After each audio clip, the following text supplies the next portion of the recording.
in the recording booth, it comes over the microphone. Is he eating broccoli? Yeah. Raw? The Naked Brothers Band do nothing if not turn heads. Whether it's the weirdly inappropriate relationship between Alex Wolf and his babysitter, or the toxic outburst Nat Wolf has in band practice. These boys have a show that is unlike any other I've ever seen, and I can't tell if it's a good or bad thing. All I know is this is the most memorable out of all of them. Maybe for better and also for worse. If you haven't seen me cover the first and second season, you can check out those videos now, but this is the end in our Naked Brothers series. We're finally finishing the last 11 episodes of this show. And also talk a little bit about why it had to end. You know, mainly these kids growing up, but we'll get into that later. Let's just jump into all these episodes, and I bet you probably know them better than all the ones we've seen already, because these are the ones that were playing on loop before the show was fully off Nickelodeon altogether. So this is Johnny 2000s, focusing on 2000s movies, TV, and more, and let's jump into another season of Naked Brothers Band. So season 3 starts off a little differently. There's a little bit more priorities for the boys this time around, especially considering they're making a movie. Yeah, a musical movie about the Naked Brothers Band. Kinda cool. Honestly, it's pretty much a mystery how this plays out, which is ironic, because the episode's called Mystery Girl, when really the movie's the biggest mystery to me. Come on, are you coming? Come on, closer. Closer. Closer. Closer. Closer. We start out with Nat and Alex introducing the whole show, and they are significantly older than they were in the last season. I feel like season 2 they grew up the most, but now they're just older, like teens barely. You could tell because Nat is dating Rosalina, and they're finally not awkward enough to establish that it's a relationship. The choreographer's kind of crazy. She only speaks through dance movements, and honestly it's funny. She doesn't really play an important role, but I thought she was worth mentioning. I have no interest in speaking to you.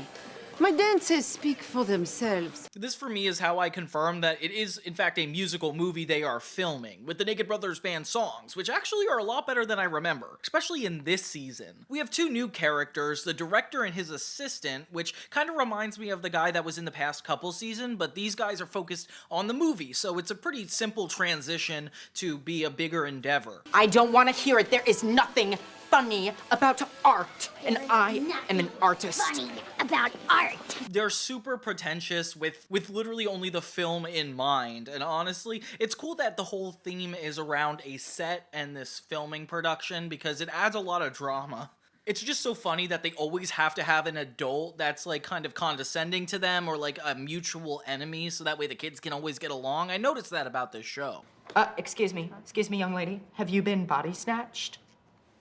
I need to go spread my wings and have the time of my life. Let's try doing it like a living human being this time. I do a read-through before the movie, and the director in particular is really bothered by the fact that Nat and Rosalina are partners in real life, because Nat's the main character of the movie, and Rosalina doesn't fit the role, so they kind of avoid giving it to her, which is crazy to me. Nat is all enthusiastic about her, but doesn't really know how to defend her, which is kind of stressful. Rosalina can't even act, which is so funny. She flaps her hands, and I don't even believe somebody's this incapable of acting. I have something to tell you. Okay. Are we trying to fly? Then why are you flapping your arms around like that?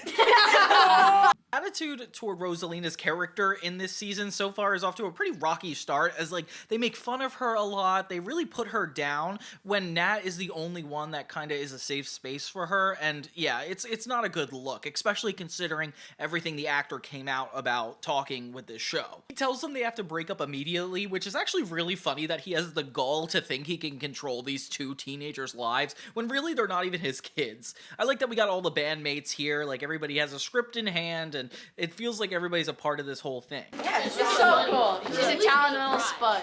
Shrub.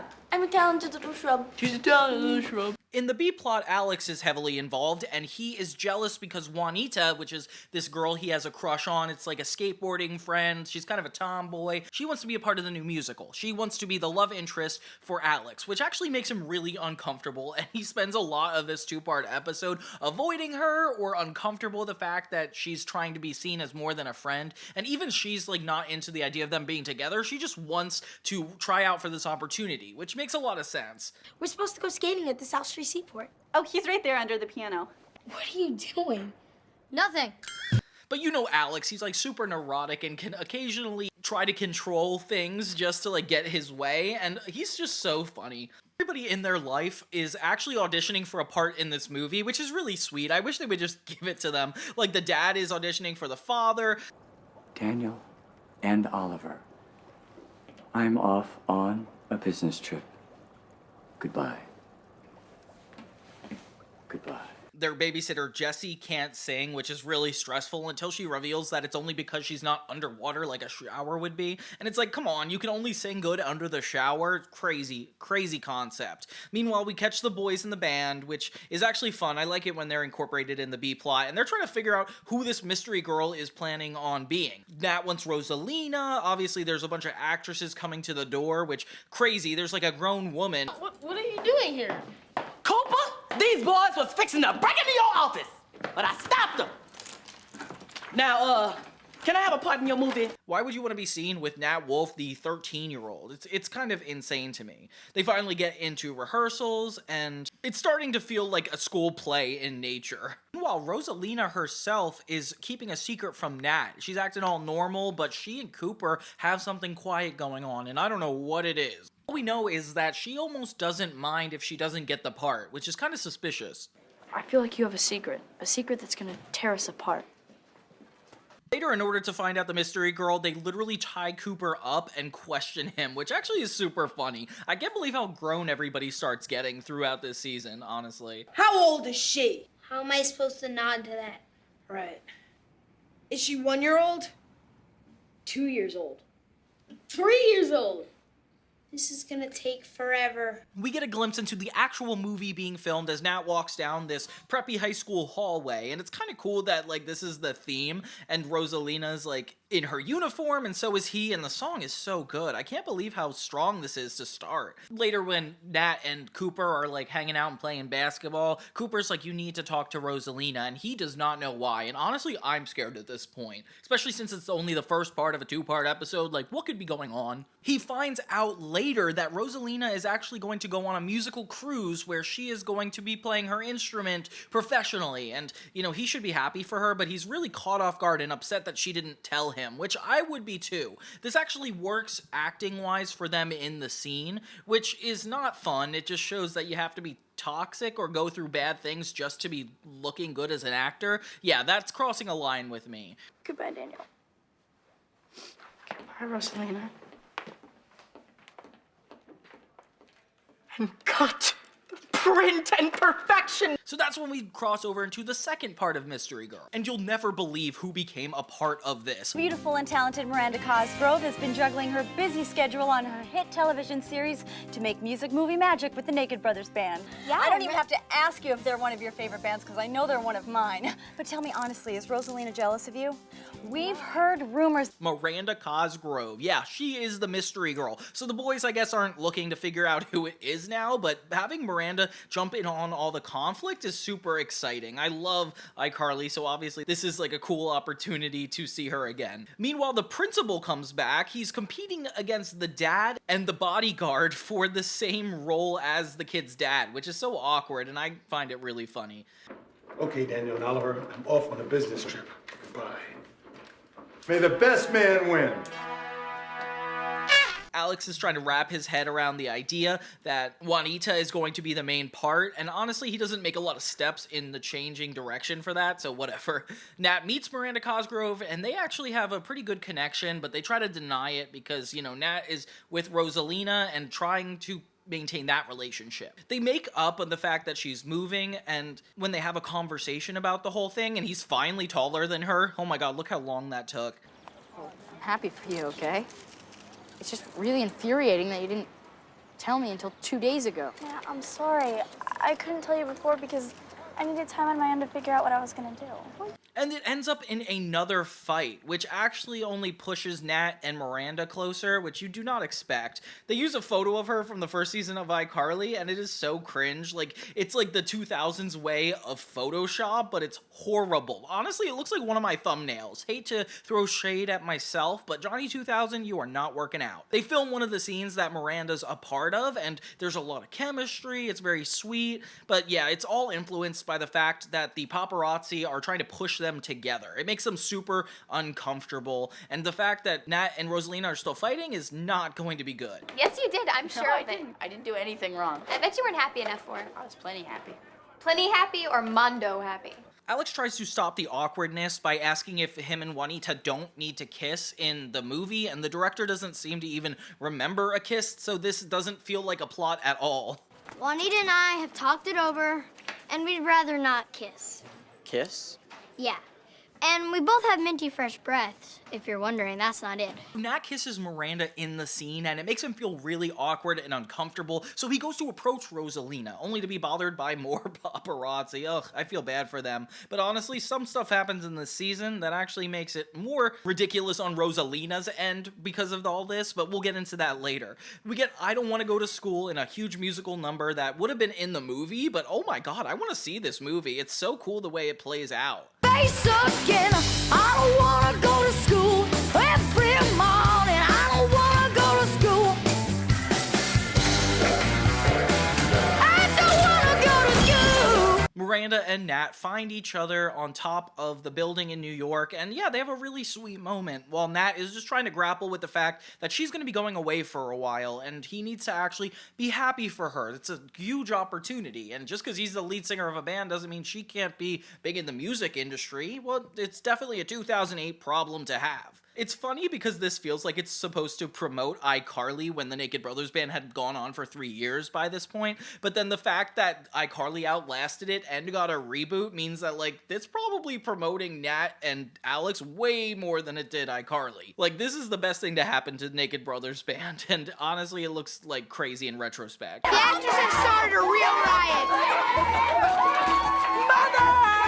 So Nat decides to make a big romantic gesture to make sure that she leaves on a positive note with their relationship, which would not actually happen in terms of being a 13-year-old boy. Like, how would he get this piano, all these instruments into the street? I think they'll need permits. Like, there's a lot of stuff that goes into this, and I can't believe how long it takes. But yeah, she comes down, and it's really sweet. I'm definitely liking how Nat is handling the situation, even if it's not how a 13-year-old would handle it. It's cool to see the promotion of, like, treating somebody like this. Like, it's definitely a very positive vibe. Botswana, Italy, Spain, France, New Zealand, Germany, Greece, Turkey, Poland. So yeah, all around, Mystery Girl is a huge departure from the second season's road trip. Like, the characters are a lot different, they're older, and Rosalina is a more important part of Nat's life, just in time for her to be leaving for a cruise, which is so sad to think about, but at least, you know, Nat has the movie to focus on, and hopefully we'll see more of Miranda, but I don't know, all around I was just super surprised with how this played out. I don't remember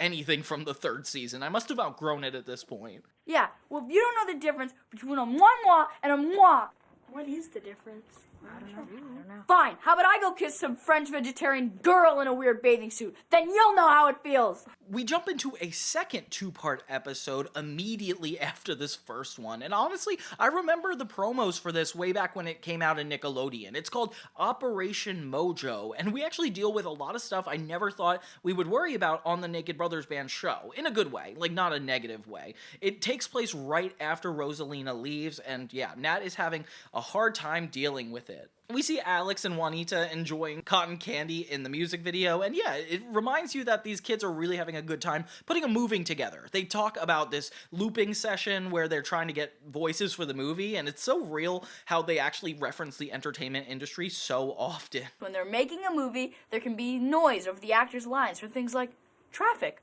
or someone talking while you talk.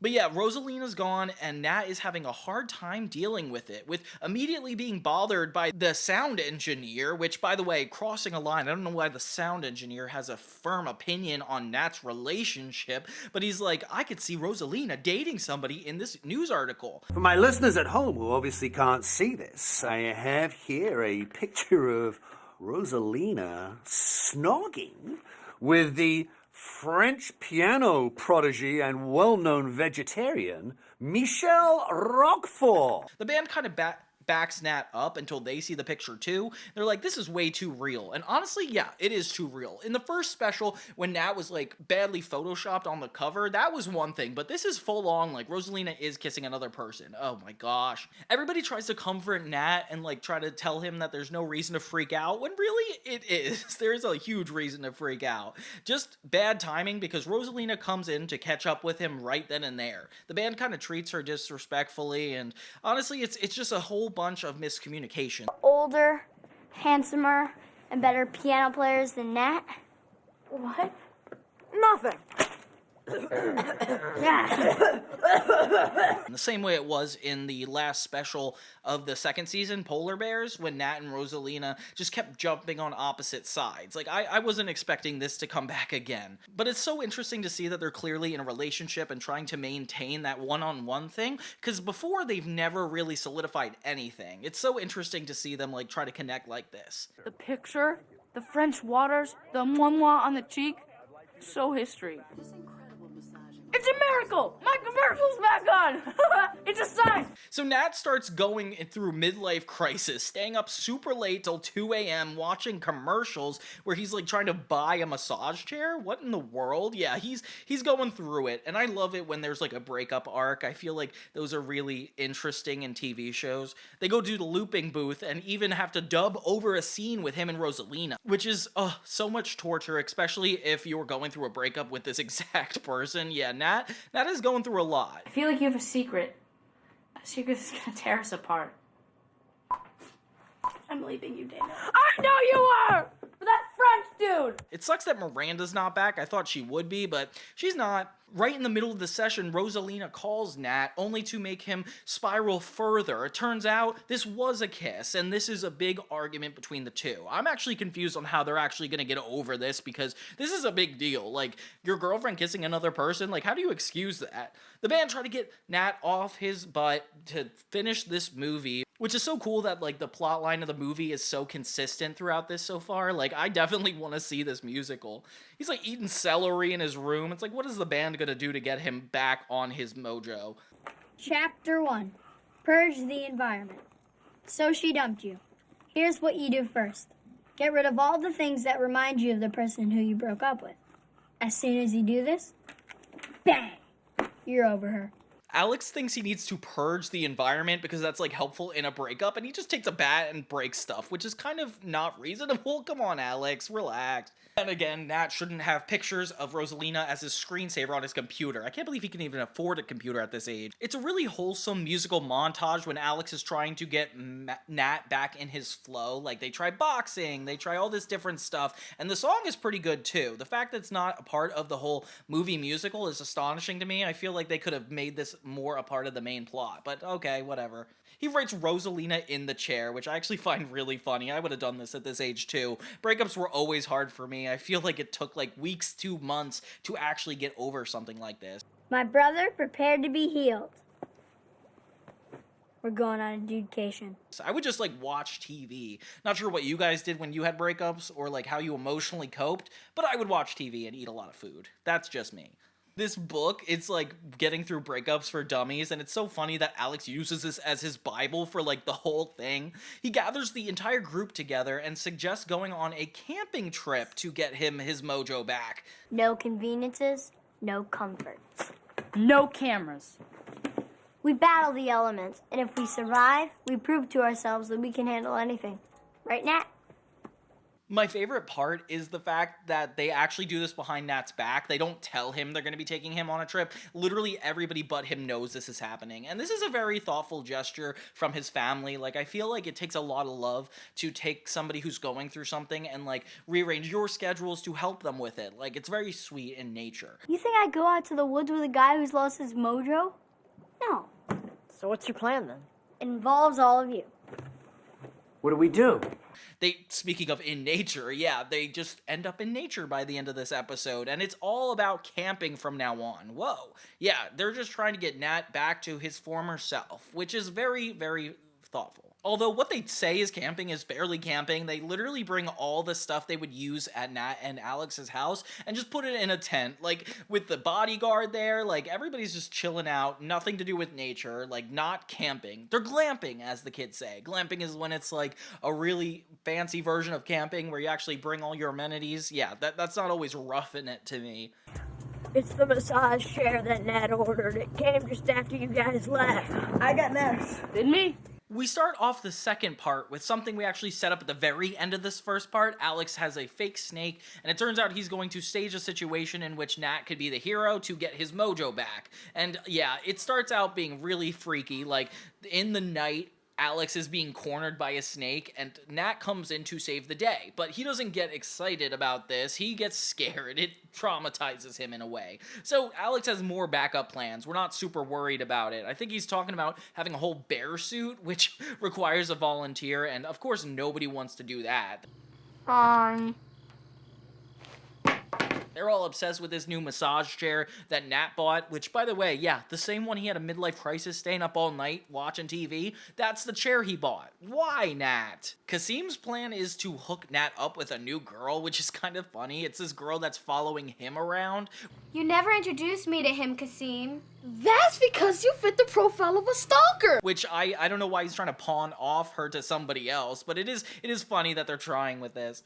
So Thomas gets in the giant bear suit, and Alex acts out this entire thing, pretending he was just in the bathroom, which is very, very fake. The way Nat holds his brother's face does not look like the way a brother would hold another brother's face. I feel like it's just way too sweet, and Nat would not be like that. Sorry, just had to point that out. Meanwhile, it's barely a B-plot, but Jesse, the babysitter, is challenging everybody to a ping pong tournament, which takes place on the campsite. I don't know how that has to do with camping, but okay, keep doing it. So they finally utilize this girl to set her up and get Nat and her together, which is so funny. There's a little musical montage where him and Rosalina are missing each other, and honestly, it's pretty depressing of a montage.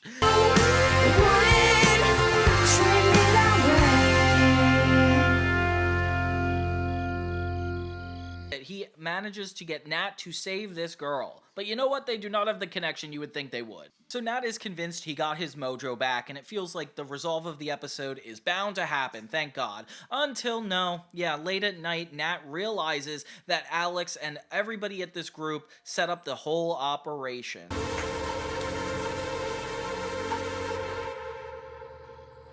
Game, I win! What? What are you all doing here? So he gets furious and confronts everybody, which I don't even think they're supposed to be awake. They were sleeping 2 seconds ago. He confronts them and he's like, you guys should not lie to me. Like, I really needed your help. And he just feels betrayed. You should show your love by supporting them, not lying to them. I didn't lie to you, Nat. Excuse me, who is this? Someone who loves you with all my heart. Oh, no. So they're packing up and leaving, and it's kind of bittersweet because they haven't gone back to be friends yet. Later, a actual snake comes into the tent, and Nat just thinks this is a false alarm again, which I find hilarious. So this bittersweet moment is interrupted when he actually uses his real courage to stop the snake and saves everybody in return. It's real! It's real! I found it! Oh, look, the real little snake. Where do you put the batteries in this thing? Hey, at least we got a happy ending. He gets his mojo back and everything is positive, leading Operation Mojo to come to a conclusion. Oh, wait, nope. Rosalina visits Nat in the looping room, which means she's still a part of the show. Okay, so despite being like on the road, she still comes back every now and then, just in time conveniently for the plots, which I'm having a hard time believing, but I'm gonna give them the suspense of disbelief. They end up kissing and making up, and yeah, it turns out this is not gonna get between them, even though she kissed a French guy and didn't really defend it. I don't know, all of it is just a little confusing for me, but hey, if they're together, they're together. Good for them. But it won't happen again. Well, I hope not, but I can't make myself crazy about worrying about it. Operation Mojo all around isn't as good as like the opening 2-part episode, but at least it's like about a breakup and him overcoming it, and I like these double episodes. They surprise me with how much they accomplish in the length they're given. I just feel like Nat needs to be a little bit more grateful to his friends for everything they've done for him in these episodes, but hey, that's just what going through a breakup is. You're kind of blindsided by reality and focused on your own emotions, which is definitely kind of a handicap in this sense. Merry Christmas, everybody. It's actually warm outside. Hey, everybody. Yeah, it's almost like summer. If we lived in Hawaii or even maybe California, this wouldn't be so weird. But come on, we live in New York. We expect snow. So the Christmas episode of the Naked Brothers Band is not a lot to write home about. It's just crazy that this is like the only normal episode, and of course it's a special. So yeah, everybody's getting hyped for Christmas, and yeah, apparently Nat is going to be singing with Natasha Bedingfield. Like, there's a lot of famous people in this episode for absolutely no reason. The Timmerman brothers make another appearance. It's their first appearance in a while and their last appearance ever, and it's kind of sad, but Jesse's in their music video, and it goes viral for Christmas time. Oh, okay? The Adorable Timmerman Brothers video is #1 on the internet. It's even beat the monkey smelling its own butt. No way. Yeah.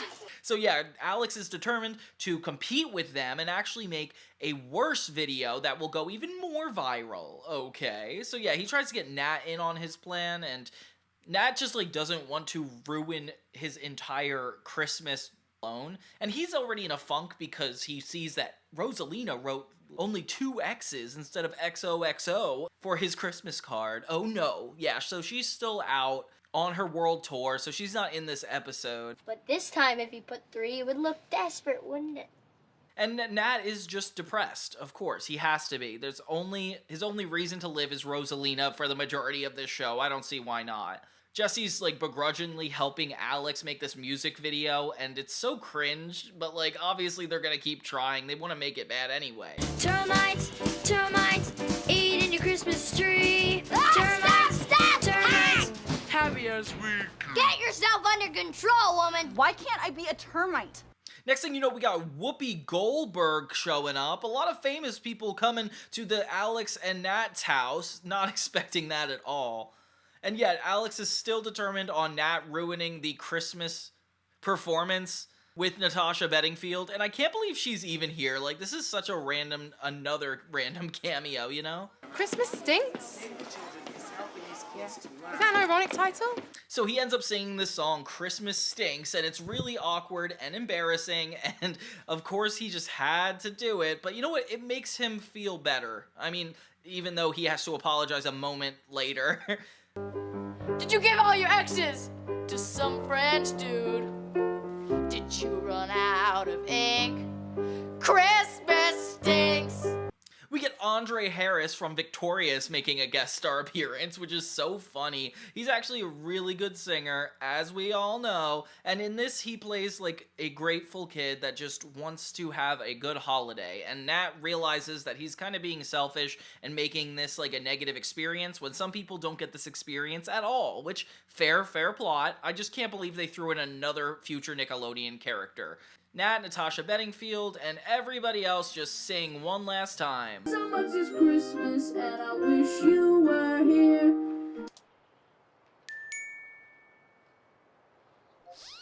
And he gets back his Christmas spirit, and that's kind of how it ends. So I really didn't want to spend a lot of time on this episode because I thought it was just straightforward, ridiculous. Like, it doesn't even feel like there's character growth. If anything, it feels like most of these characters are backtracking, if anything. Like, Nat trying to get over Rosalina by ruining Christmas. Alex trying to make a horrible viral video. Like, I don't know what this is getting in the spirit about anyway. Can I be in your video? No, you mistletoe-head Jezebel! You will be shut out of my videos for forevermore! Yeah, all around kind of a waste of an episode, and it's smack dab in the middle of a lot of really important two-part episodes, which only makes it look a little bit more ridiculous. Like, if this were in the second season, maybe even the first season vibe, that would make sense. But they have gotten better since then, and this is no excuse. You're so funny, Bachelor number one. And then she'd choose between you and the other teen bachelors. Except that I'm not a teen bachelor, Cooper. I have a girlfriend, even though she's on a boat in the middle of nowhere and she's not coming back for our first Valentine's Day as a couple together. The Valentine's Dream Date episode of Naked Brothers Band is definitely an interesting one. We get some guest stars we were not expecting. Cooper is basically hosting a Valentine's Dream Date, and it's cool because it's Cooper's girlfriend, not necessarily him, so it's like more important that things go well for her. And yeah, she's like such a business-centered kid, which is so funny with her and Cooper. That's something they have so in common. The main A-plot is Nat being the main contestant for all the girls, which is kind of complicated because Rosalina's on tour, and considering cheating is a big part of this season, I would keep an eye on Nat because of that. So yeah, Cooper talks Nat into it, and it's kind of hard to do considering that, like, he's already committed. Like, honestly, I would just tell Rosalina and still do it. Apparently, Cooper got Victoria Justice and Ryan Sheckler to be a part of this. What? That is crazy that they brought these two people in for this. Especially Victoria Justice, considering Zoe 101 was her only thing at this time. Like, this is before Victorious. Meanwhile, Alex has complications with Jesse, his babysitter. Not surprising at all.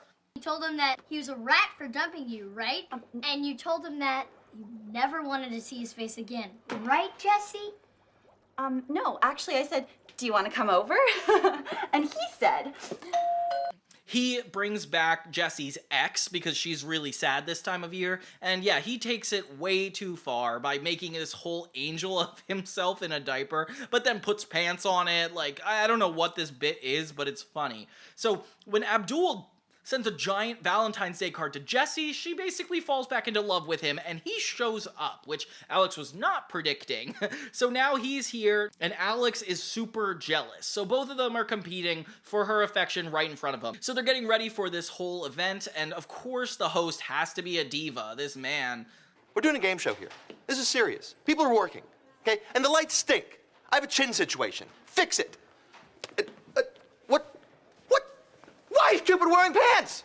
But why is Cupid wearing pants? He gives Cooper's girlfriend a really hard time throughout this, and yeah, you feel bad for her because she's just trying to do her best. Meanwhile, Nat is kind of upset because he doesn't, like, really want to be involved. And then they hype him up, actually being like, you shouldn't be alone. And then right when he gets the confidence to actually go out there, Rosalina shows up of all people. Oh my gosh. Yeah, so now there's a lot of contention and stress going on. Girls, girls, back there! Nat!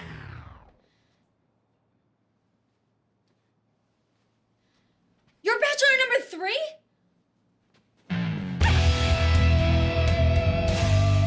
Everybody kind of kisses in this episode, which makes me uncomfortable considering how young they are, but yeah, I guess we're gonna have to look behind that for a second. Cooper now has to figure out how to do this show without Nat, because essentially, like, what could they possibly do? Mr. Wolf barely gets a romantic plotline. He comes onto the stage for like 2 seconds. And Alex notices that Abdul actually is cheating on Jesse. He already has a girlfriend. Oh my god, the men in this world are horrible. The way they're painted, like, they're just all cheaters, which kind of does make a lot of sense. So when Abdul and Jesse come together, she basically starts beating up Abdul's girlfriend, which is like, why aren't you mad at Abdul? He's the one who did all this. And yeah, so it's just... Jesse's plotline comes out really messy, and Alex doesn't know what to do.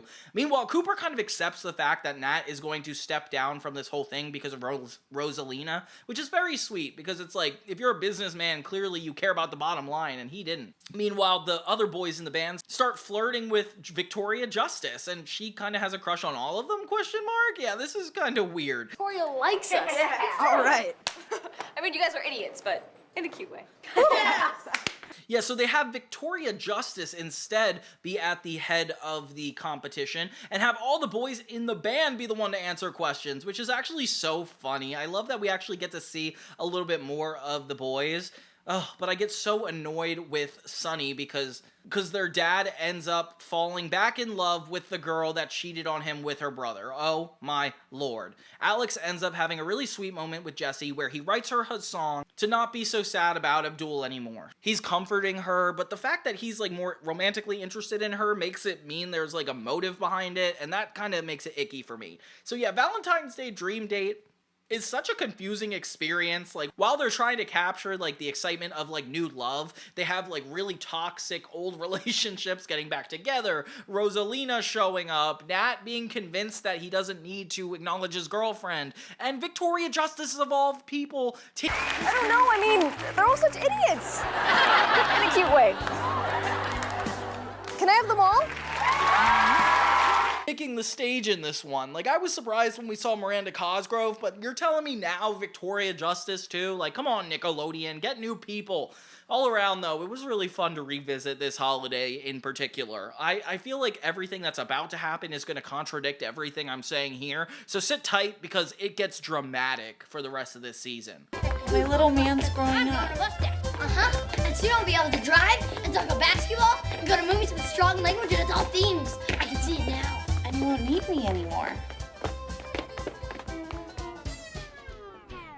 So the next 2 episodes are both two-parters, and I mean like 4 episodes that continuously take after one another. And honestly, I don't know why they just didn't make the show serial at this point. Like, just have every episode lead into the next. Like, there's just a bunch of random specials breaking up these, but this is just interesting. So it's called Naked Idol. Yeah, I don't really want to see what this is about to be about, but I know it's not actually naked, okay?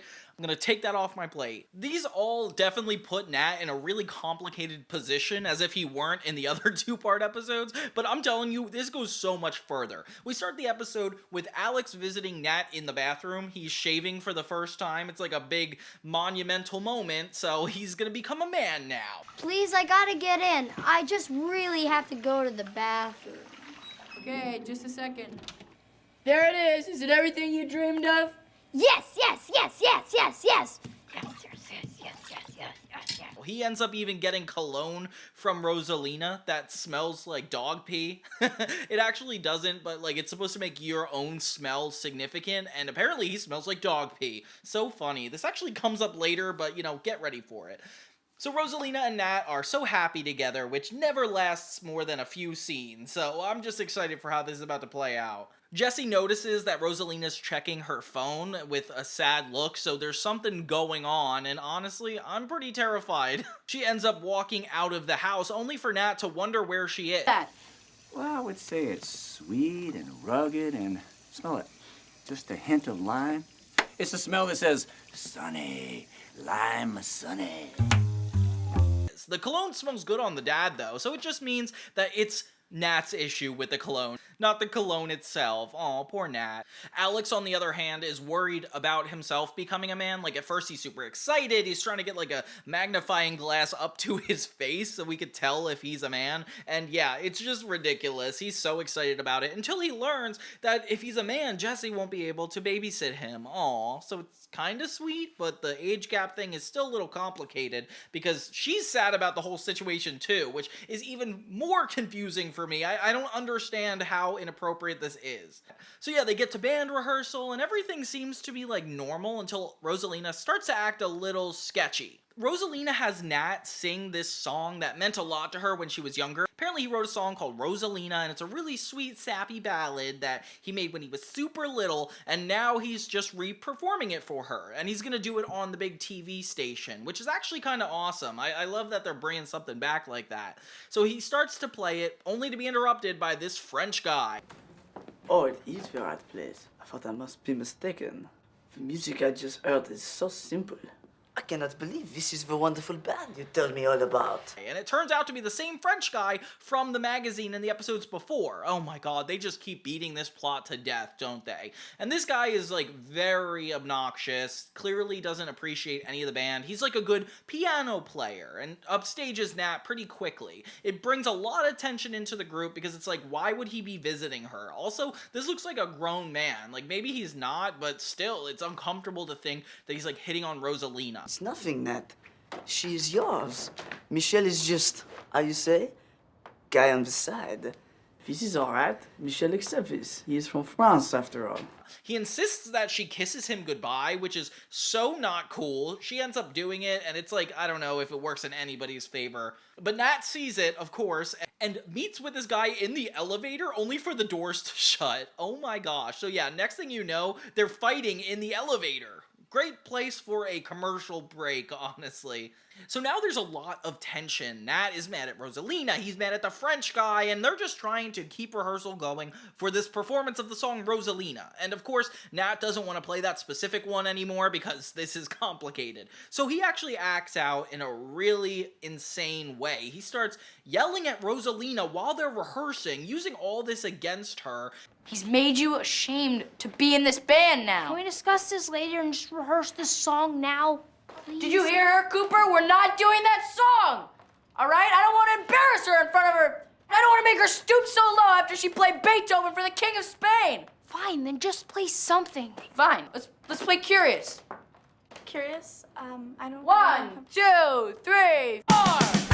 And, like, it's kind of a little bit too much. Like, I don't think you could get away with some attitude like this in real life now. Like, this is clearly an issue, and the bandmates are backing up Nat, despite the fact he's acting pretty unfairly. He even forces her to sit down to start rehearsing a song that she has no idea how to play, and it's just so rude that he has her sit down, like, very condescending. I think I've never seen a scene worse than him kicking her out of the band and, like, playing with her right there during rehearsal. That's just, like, very toxic. And yeah, so she's super uncomfortable. He and her are at odds with each other. They fight in the stairwell, and it's very clear that she's gonna leave the band and him. Oh my gosh, this entire episode is so emotionally heightened. Maybe just because of Nat, because of Rosalina, but like it is interesting to watch. You're like worried about the two. I'm more worried about Rosalina considering the actress, but yeah, this is starting to feel a little icky to watch. What? What do you wish I'd be a little bit more? What? I want to hear it. I wish you'd be a little more mature about it, that's all. I'm too immature for you, aren't I? Because you've been around the world, and you've had all these experiences, and you play music that's too sophisticated that I couldn't write. The homemade feel kind of like bothers me a little bit because it makes it seem more realistic than it actually is. Like, Nat even smiles at some of these shots. Like, he clearly isn't super acting, so like seeing a real thing happen while he's not super acting is actually super confusing. Sorry I used the word super so much. That's really confusing. But yeah, the fact this entire episode almost took place completely during this band practice and how well they established it is actually really impressive from the writing perspective. The character perspective is a little controversial, but at least it kept me watching the whole time. That's a very, very good thing to do. So then we get to Naked Idol Part 2. All we know is that Rosalina is officially out of the band. Even though it was like a normal 20-minute episode, I feel like it just goes haywire at this point. This? Oh, I do this every time I feel sad about Rosalina. You know, smelling this vile cologne that she gave me just makes me feel so glad that we broke up.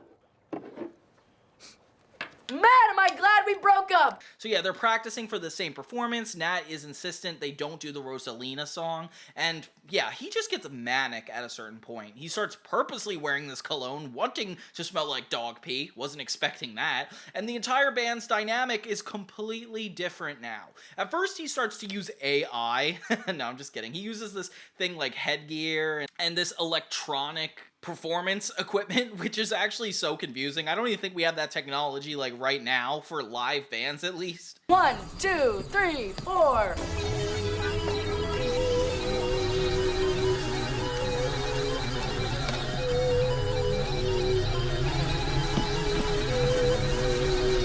And yeah, they're still getting ready for Lexpo, and it seems like everybody is a little excited. They think Nat is high energy and inspired. Like, Alex and Jesse are like, wow, the energy is so creative now. But really, he's just off the walls. And that's such a good 2000s way of looking at things. Like, you could be crazy and out of control, but, like, not recognize it back at the time. So, like, people didn't assume that, like, this energy was good or bad. They just saw it.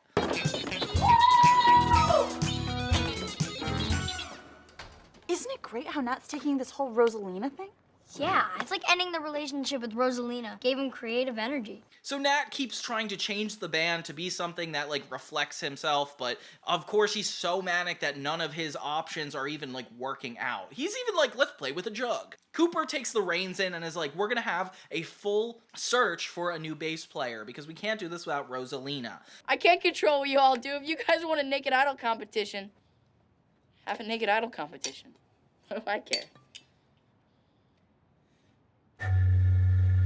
Nat goes into multiple sessions where he just cannot stop crying, and I'm just starting to feel bad for him at this point, even as an actor, to like cry this much on screen. I don't know what he's thinking about as a 12-year-old to like get this acting out. So yeah, they call it Naked Idol, which crazy title, but it's more so an internet outreach search, and I love when they do this. Like, it reminds me of the episode of iCarly when they're like trying to get people to be on the show. That's kind of what happens here with all the bandmates. They rate all the online videos, they have an overwhelming amount of submissions, even a bunch of actually famous people, like Tobin Esperance from Papa Roach. Hello, my name is David DeRosier from Simple Plan, but I've also toured with great bands such as Green Day, Gob, Good Charlotte, but I can also do this. I think I belong in the Naked Brothers band. I don't know why they just started taking a bunch of famous people. The guy from Simple Plan, oh my lord. Yeah, then we get a bunch of interesting 2000s graphics to make this montage worth watching, and a Naked Brothers band song, which actually is kind of a cool idea. I really do like this MTV style of things. It makes the whole thing a lot more realistic. So Nat is kind of avoiding this whole process. He does not want to be involved in hiring the bass player. This disrespectful French guy comes on these submissions to tell Nat that he's still spending time with Rosalina, and it's like, oh my god, what a jerk. Another girl like her, not in a million years. This little contest for your bass player, it will only leave you with a broken heart. So they perform for Naked Idol with a bunch of different bass players, one by one, and some of them work out, some of them are really complicated. And of course, Rosalina is just watching this from her own bedroom crying, which I would feel horrible about. Why isn't the French guy even trying? So they find this lookalike girl that's really good and looks like Rosalina. Of course, Nat goes in on this person, and it's just starting to look a little bit sad compared to everything else. So they use her to practically replace Rosalina in every way, shape, or form. We jump back to another recording session in which Nat has to get toxic again, yeah. Stop! Christina! You're out of time. Yeah, I'm sorry. I don't know the song. Oh, show it to you. No, Thomas. Thomas, you just play the bass part. We can't waste the band's time. He treats this girl horribly, which is not fair considering she just met him and he's like projecting everything on her. He like pauses the whole band and just cries again. Aw, this is like a sad Nat episode. This girl ends up comforting Nat and you think it's about to be like relationship related, but it becomes a little sweet. More sweet than the actual competition of it all. She says that his song, Rosalina, the one that they played in the earlier episode, actually inspired her to get into music. So there's definitely a reason they should all be playing together. It's only all good vibes. Nat watches an old video of him performing the song and he realizes that the song is just more important than the drama going on outside of it.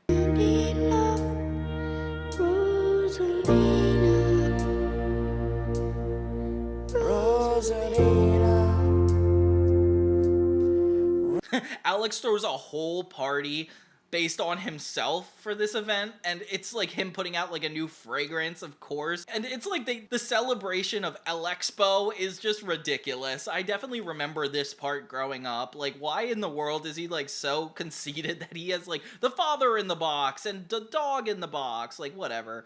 Nat finally comes clean to the bandmates and explains that he's been going through a lot, and really communication is the solution to this episode. Like, once he learns to talk to his friends and says he wants to be sad with them instead of, you know, just off in his own manic world, then we start to get a clear, like, through line. Like, it's clear that he's actually growing as a person, and they finally perform with this new girl having a great performance. Later, the French guy tries to comfort Rosalina, and yeah, it just goes horribly. He's just like, you're so much better than the band, even though, like, they're barely friends. Like, I don't know why this is, like, a threat to Nat and her. I'm not gonna believe this. She wants to be back in the band.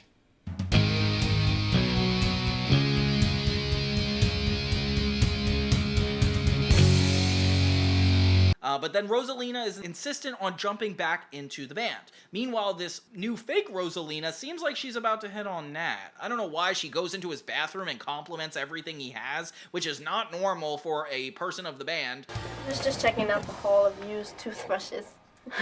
I can't blame you. It looks pretty fascinating. Like, get out of his private bathroom. That would just bother me. Later, Cooper interrupts just to see that Rosalina insists on being back in the band. Oh my gosh. And that's where the episode ends. So I guess it's all about this whole competition to get Rosalina replaced, but more so the drama that Nat experiences with his friends and family and the situation. And it can't believe it ended on another cliffhanger. This is where I get confused and think it's like 2 episodes out of a 4-episode series, because the next part is supposed to be a new episode, premiere parts 1 and 2. So you're telling me we're about to jump into another 2-part special with a cliffhanger from this first 2-part special? Like, literally just put them all together and call it a movie again, like you did with Polar Bears. This whole setup for Naked Brothers Band seems to be, like, flexible in such random ways that I don't even know how to explain. The only explanations I could find are the mother talking about how the show got canceled, or, like, just didn't inevitably end up working out because the kids started to have to go to school. You know, making sense because they're 13 at this age. Like,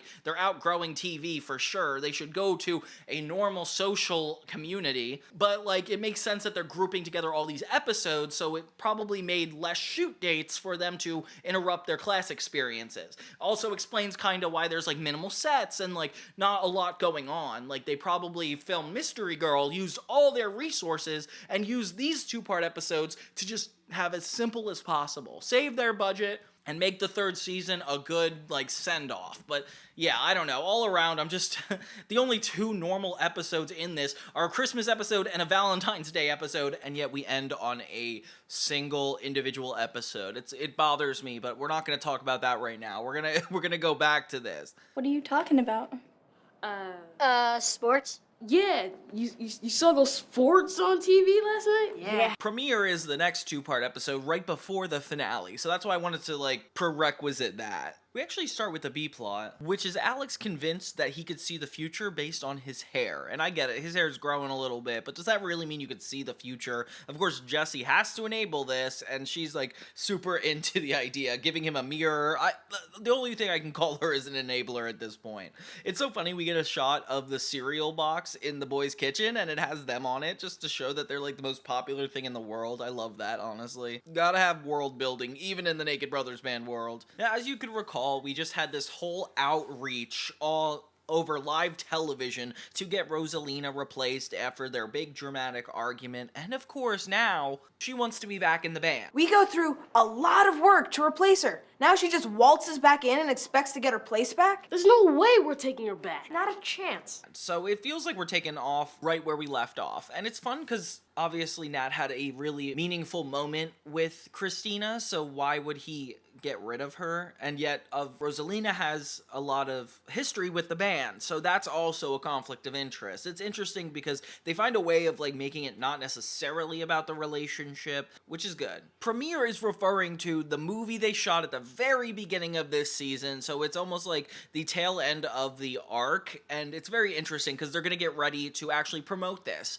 Cooper interrupts everything to bring in this publicist that is going to help with the whole premiere and get everybody hyped for it. And she is all business. Definitely a professional actor in a world full of these kid actors, but honestly it makes Cooper look more legitimate, so it's funny. Gotta get the press talking about who you're bringing to the premiere. So, who are you boys involved with? Yeah, me and Jessie are in it for the long haul. Oh. Okay. The dad hits on her for a brief second, but she is not having it. They kind of move on from it. We get a little countdown of time. 6 days before the premiere is when this one takes place. And yeah, the publicist is insistent on all the boys having dates, and I'm talking about the boys in the band. Meanwhile, they're trying to get combat boots or like just boots with heels on them to appear taller. Keep laughing, funny man. We'll see who gets a date first. I'm not worried. I'm naturally smooth with the ladies. No, that's me. Then what am I? to attract ladies, and they're so funny. They're basically like, we just became attracted to girls. Why do we want to take a date? So Rosalina approaches the whole band and is like, I would love a second chance. And it's like, come on, Nat definitely betrayed you, and that's the reason you stopped being there. So I don't know why he gets to be the one to decide who's coming back. Christina is from the Bronx and likes to remind everybody, which is so funny. It kind of reminds me of Jersey Shore a little bit. She's like one of the daughters of the main cast members. That would be crazy. But yeah, so she's worried she's going to be replaced, so Nat has to kind of comfort her and be like, no, there's no way. And she says that she could beat Rosalina at the instrument anytime, and oh my gosh. Everybody kind of encourages her, and oh no, this is gonna look really bad in the future. So yeah, so this little tension starts to erupt between the two girls, and Nat is like laughing about it, but doesn't really know what to choose. He is going to screw over everybody either way, so it's kind of a hard decision. I finally decided what to do about the Christina and Rosalina thing. Who are you gonna dump? Oh, hi guys. I decided to keep them both. That's when we go to 5 days before, and Nat pitches that he could just keep both. Okay, yeah, sure, Nat, that's fine, I guess. So everything seems like in a positive upswing until the publicist insists that Nat knows who he's taking to the event, which, oh my god, why in the world would we have to figure this out? Later, Rosalina starts to get a little bit jealous of the attention of the new girl, and even watches him singing about getting burned by fire, which sucks, because it's like, she barely kissed that guy, that was like not her fault, and then she was just kind of trashed by the band. Like, I really don't think this is all on Rosalina, but hey, at least it's like honest writing. So later the boys still don't have dates, and Cooper's like kind of trying to break down on them, but they all realize at the same time they want to take Christina. Oh wow, real convenient, guys, real convenient. Me too. Me three. Christina. Hey! Whoa, I called it first. No, you didn't. We all said it at the same time. I don't care who called her first. I'm taking her to the premiere. Nat spills stuff on Christina, and, you know, the two have a connection, which is kind of ridiculous. Of course, Nat has to have a connection with everybody. And yeah, so each of them try to ask out Christina, which doesn't necessarily work out. Oh my god, then Alex actually opens up a fortune-telling booth at this premiere, which why in the world would we have a booth like that? That's freaking crazy. So Rosalina finds out that this other girl was trashing her, which becomes a huge conflict of interest and makes so much tension with everybody. Cut it out with the hair. The hair thought you got a little too much enjoyment from the way Christina said that she could kick Rosalina's butt at bass any day of the week. What? So now we're like really worried about how the band is going to perform together. Cooper and the publicist privately scheme because they think that the director is going to ruin the film reel because he doesn't want the movie to be seen, which apparently is a common thing in Hollywood. What better way to sabotage our New York premiere than by making the movie literally disappear?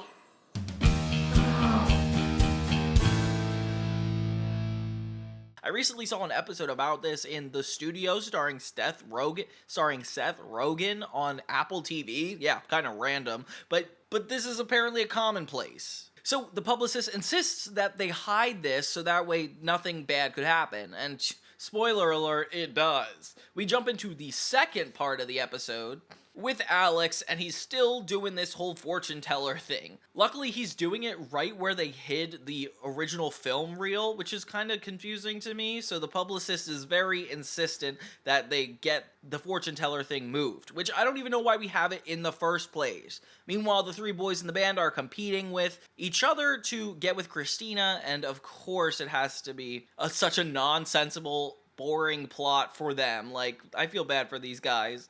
Every girl across America sees that Nat does not have a date, so they start to show up in random places and harass him and, like, all mosh pit outside the studio. So, you know what? If I were Nat, I'd be worried. This is where it gets really stressful for everybody. Christoph arranged it so all these girls that I've never met think that I'm taking them to the premiere. Yeah, so we can ruin the buzz. Great. The tension gets worse when they're going through another practice because I guess they have to perform at this premiere. Why can't they just not worry about it and go see the movie? Is that not possible? Rosalina and Christina start a little base off and start making things really complicated. Girls, stop fighting, please. But it is kind of an epic battle. They're both really good. Cut it out! Now do you think you can kick my butt any day of the week? Why aren't you laughing laughing, Nat. Seems you get so much enjoyment hearing her say it. As everybody starts to crowd the Naked Brothers band, the director comes in disguise as an ice cream man. Okay, that's kind of sketchy and a little creepy when you think about it. So everybody kind of has trouble getting into the building, but he doesn't. He sneaks in and tries to get the film reel. He does inevitably find it too, which is crazy. Right when he's about to get away, he drops it only to find out it was a fake because, you know, Cooper and the publicist were way ahead of the situation, which I was very confused about. How do you predict something that seriously? But I guess they didn't predict that he would find out it was a fake so early, so he continues to look for it, even secretly spies on everybody in the building, which I don't understand. He's a director. He's supposed to be on these people's side, and yet he's like the biggest enemy? Come on, not fair. So he finds out that it is hidden in the fortune teller booth, and he sneaks in right when everybody's away. Oh my gosh. So yeah, it's getting to be a really complicated situation. My film was stolen by the ice cream man! We're finally on the day of the premiere in the last quarter of this whole 4-part episode, and things are only heating up. They find out that this was the ice cream man, and he has stolen the tape. So everybody's freaking out. They don't have the movie, and everything might have to be canceled. So yeah, it's too much. Nat ends up telling everybody that was like hoarded outside the building to help look for this ice cream man across New York City. And yeah, I'm sure you'll have no problem finding him pretty quickly. It's a good excuse for another 3-minute montage.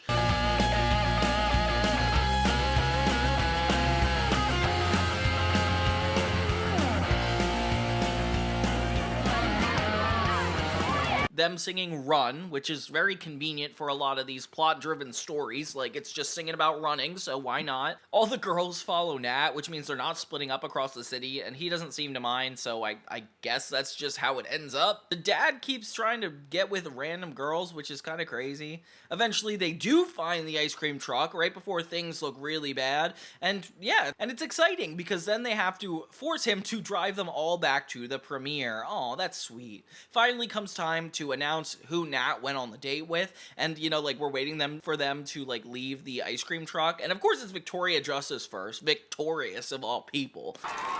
Thanks for coming, Victoria. Yeah, well, I'm glad you're finally available.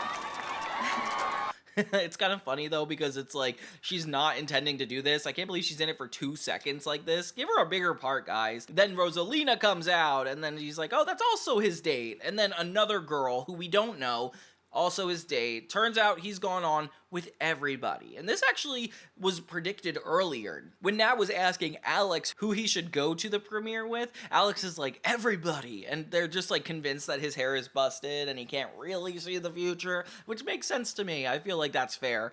What about, Victoria Justice? You're going with her too. Oh no, I'm going with her too. And I suppose I'm going with all the girls outside I've never met before.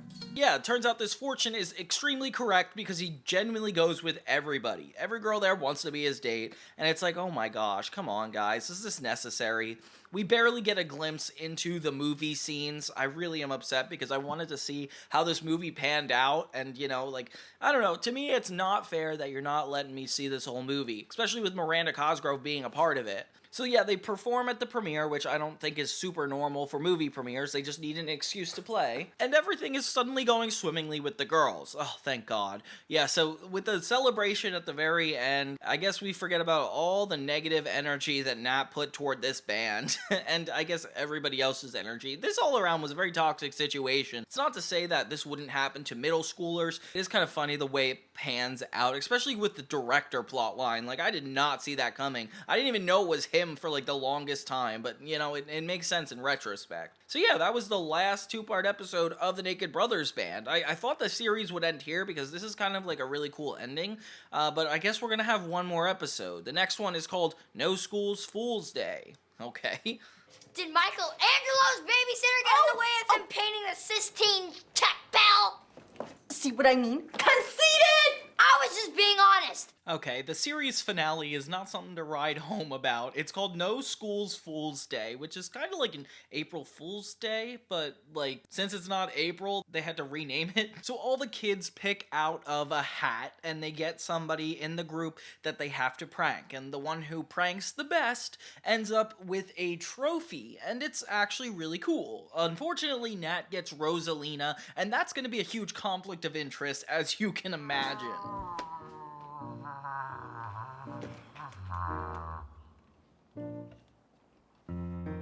Later, when the band's rehearsing, Jesse kind of gets mad at Alex for playing a song that he wrote when he was mad at her, and honestly, like, this is getting a little too relationship-y from her end. All I did was tell him I thought he was being conceited, and he was, by the way. Can't a person lose their temper every once in a while without it turning up in one of your songs? Like, she starts, like, ignoring the whole song, and then they get into an argument, which is crazy, because usually only Nat and Rosalina get in arguments in this group. It's surprising that, like, we're at the end of that era. Yeah, at least we get one normal episode to send off with. Nat doesn't want to have Rosalina, so he ends up getting Christina, and Alex just doesn't want to prank anybody because he doesn't want to prank girls. Oh, come on, Alex, disrespectful. Well, they're just not fun to prank, okay? Whenever you prank them, they're all like, oh, I guessed it, or you didn't scare me. But yeah, everybody's getting ready as if this is like some kind of holiday. Next thing you know, it becomes prank after prank. We start with Rosalina intending to take her driver's test, and it's like the driving instructor is really bad at what he's doing and like taking off points for no reason. It starts to feel really sketchy when there's just two chairs in the middle of the street. Like, that's so wacky to me. Step on it. Left, go to the left, go to the left. Oh, no, let's go straight. Oh, no, stop, break. Oh, I can't believe you do that to me, Sophie. Oh, terrible, hurricane, jerky. We find out that it's actually Sonny Wolf, Alex's dad, and this was supposed to be Alex's prank. Okay, didn't see that coming, so that was kind of a failed prank. And then they actually have the grades for the pranks pop up on screen, which I am a big fan of. I think that's such a funny tactic. So later we find out that Nat is trying to prank Christina with a mime trick. Apparently she's not actually scared of mimes, so like what even matters anyway? Then all the boys, Kasim and David, end up shaving Thomas's head, which is kind of far if you ask me. Like, this is a little too intense for just a prank day. But yeah, I guess it gets an A anyway. What'd you guys do to me? Not us! Them! Who's them? It was his idea. What? You shaved my head! Happy No School's Fool's Day? Nat gets a D- on his prank because it was really not that good. And then we find out that the video of Alex bragging ended up going on the internet, which I don't know who was taking the video or what's going on. He's super offended, and him and Jesse get into another argument, of course. But yeah, now he doesn't trust somebody in the band because somebody had to have done it. So all these famous musicians start posting online about Alex and like how he's bragging too much. And yeah, it's kind of disrespectful. But Questlove makes an appearance? Take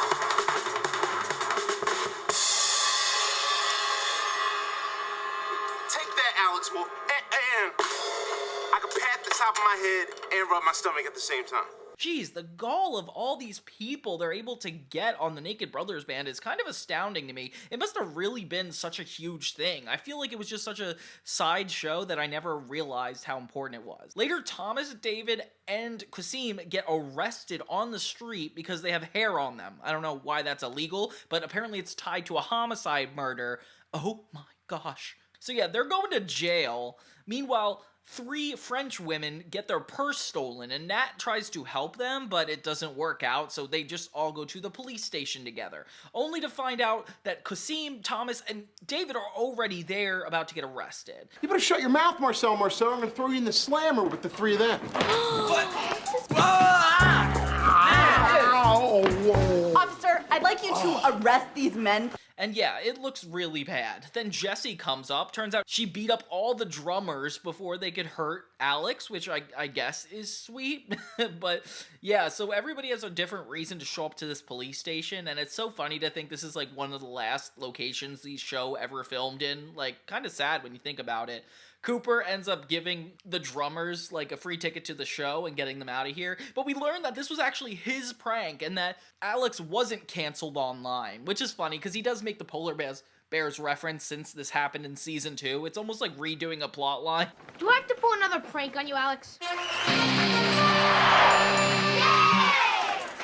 But since it's Cooper, it's okay. He did the best prank, and he's the one who ends up taking home the trophy. We finally see the dad getting taken to jail, too. Oh my god, the odds of everybody getting taken to jail right at this moment is so funny. I really do like that this is a series finale, though. Like, we have to have fun before we leave, considering we've been having nothing but drama this season. And yeah, this is where the whole thing ends. So No School's Fool's Day is just a simple episode just trying to say goodbye to the Naked Brothers band, and yeah, it's kind of sad, but I'm glad that this season ended on a really positive note.